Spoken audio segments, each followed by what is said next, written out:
जय जगन्नाथ मु दिवाकर दास आपण मानक प्रणाम करुच्ची। आज आलोचना करबा बिछा राशि व्यक्ति विशेष मानक पई बिछा राशि कौन कार्य कले आपणकर सफलता शीर्ष में पहुँची पारे।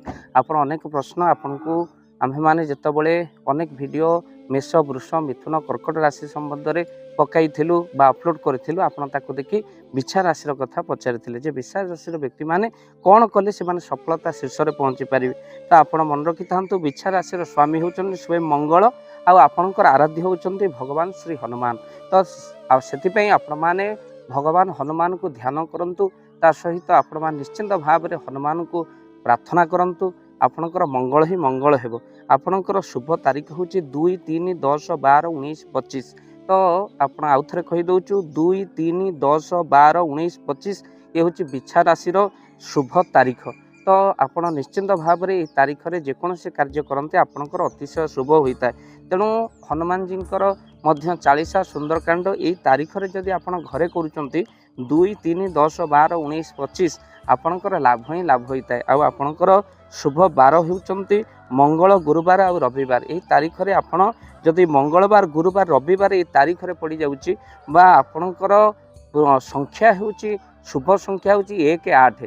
तो आपण गाड़ीर शुभ संख्या आपण नंबर रखिए 1, 8 को गुरुत्व दिंतु संख्या को मध्य गुरुत्व दिंतु। आउ जेहेतु आपणकर शुभ संख्या होची 1, 8 जदि मंगलवार गुरुवार रविवार ये तारीख आउ यही संख्या पड़ जाऊँगी जानतु अतिशय शुभ। तेणु से आपण बिछा राशि व्यक्ति माने जेहेतु आपणकर आराध्य होउचंती हनुमान महाराज तेणु हनुमान पूजा सुंदरकांड आपण घरे करें। जो मान बिछा राशि व्यक्ति से माने दुख रोग कष्ट दूर करने बा घरे रही दुष्ट आत्मा को दूर करने घर नकारात्मक शक्ति को दूर करने आपड़ निश्चिंत भाव में घरे हनुमान चालीसा सुंदरकांड पाठ करन। जदि आपण घरे हनुमान चालीसा सुंदरकांड आम टीम सहित करने चाहूँगी तो स्क्रीन रे चली नंबर एवं कॉल करंतु आम टीम सह पहुँचबू आपण घरे आ सुंदरकांड हनुमान चालीसा निश्चिंत भाव में आपण घरे हो जहाँ आम सुंदरकांड हनुमान चालीसा पाठ कलापर अनेक फोन कॉल आसूची जे जहाँ आम समस्यार समाधान हो जाइए बा संकट दूर हो जाइए। तो से जदि आपड़ करने चाहूँगी घरे स्क्रीन रे चली नंबर कॉल करंतु टीम सहित पहुँचबू आपण घरे आ सुंदरकांड पाठ करूँ। भक्तबंधु जदि आपण ताहा न करि पारुचंती निजे निजे मध्य आपण पाठ करें जहाँ अतिशय शुभ बिछा राशि व्यक्ति विशेष मान। तेणु आपण मान निहाती भाव में यही बिछा राशि व्यक्ति माने आपणकर प्रिय रंग बा शुभ रंग होची लाल। तो आपण गोटे लाल कपड़ार रुमाल करी जुआड़े जीवे आपण पकेट रे धारण करी जांतु आपणकर अतिशय शुभ हेबो।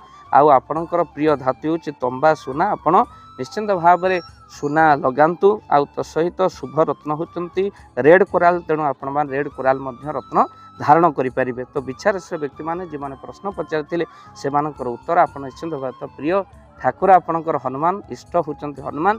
तो सबुबले आप हनुमान चालीसा पढ़ंतु सुंदरकांड पाठ घरे करंतु। आउ जो माने रोग कष्ट पड़ते से घरे सुंदरकांड हनुमान चालीसा निश्चिंत भाव में करंतु। नुआ घर परिवर्तन करुँच पिलामानकर जन्मदिन करुँच तादरे घरे निश्चिंत भाव में हनुमान चालीसा सुंदरकांड पाठ कले यह आपणकर अतिशय शुभ बा लाभ होता है। भक्तबंधु ये बिछा राशि व्यक्ति विशेष माने सफलतार पहुँची पारे यही सब जिनस आपणेल।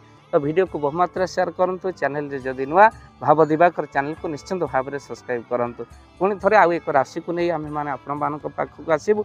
आउ जो मानकर मेष वृष मिथुन कर्कट राशि से तुला राशि कन्या राशि सिंह राशि से निश्चिंत भाव में आम वीडियो आम अपलोड करूँ भाव दिवाकर चैनल आपण राशि संबंधी बहु गुरुत्वपूर्ण कथा किभली आप सफलता प्राप्ति करेंगे आम चैनल रे देखिपारे। निश्चिंत वीडियो को शेयर करंतु। जय जगन्नाथ जय पंचेश्वर। जय जगन्नाथ।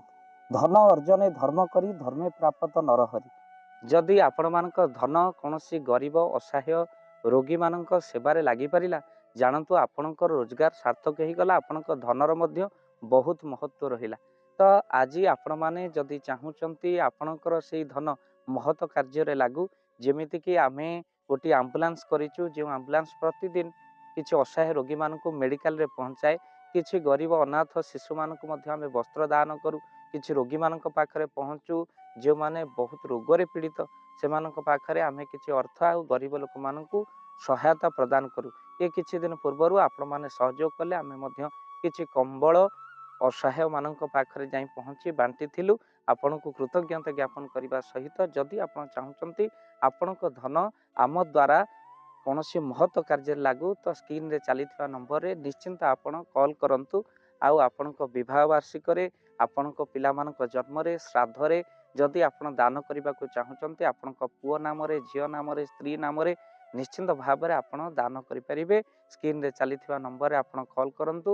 ଆମେ ଦେବୁ ଆପଣଙ୍କୁ ଫୋନ୍ପେ ନମ୍ବର, ଯେଉଁ ଫୋନ୍ପେ ନମ୍ବରରେ ଆପଣଙ୍କର ଦାନ ପହଞ୍ଚି ପାରିବ। ଆଉ ନିଶ୍ଚିନ୍ତ ଭାବରେ ଆପଣଙ୍କର ଦାନ କେଉଁ କାର୍ଯ୍ୟରେ ଲାଗୁଛି ତାର ମଧ୍ୟ ଭିଡ଼ିଓ କରି ଭାବ ଦିବାକର ଚ୍ୟାନେଲରେ ଆମେ ନିଶ୍ଚିନ୍ତ ଭାବରେ ପକାଇବୁ। ଆପଣ ଦେଖି ନିଶ୍ଚିନ୍ତ ଖୁସି ହେବେ। ତ ଆପଣଙ୍କ ପୁଅ ଝିଅ ବିବାହ ବାର୍ଷିକ ଜନ୍ମଦିନରେ ଯଦି ଆପଣ ଚାହୁଁଛନ୍ତି ଆପଣଙ୍କର ଦାନ ମହତ କାର୍ଯ୍ୟରେ ଲାଗୁ, ତ ସେଇ ଶୁଭ ଦିନ ମାନଙ୍କରେ ଆପଣ କଲ୍ କରି ଆମକୁ ଫୋନ୍ପେ ନମ୍ବର ମାଗିପାରିବେ। ଆଉ ଆମ୍ଭେମାନେ ଆପଣଙ୍କୁ ଫୋନ୍ପେ ନମ୍ବର ଦେବୁ, ଯେଉଁ ନମ୍ବରରେ ଆପଣ ସହଯୋଗ ରାଶି ପଠାଇ ପାରିବେ। ନିଶ୍ଚିନ୍ତ ଭାବରେ ଆପଣଙ୍କର ଧନର ସାର୍ଥକତା ହେବ।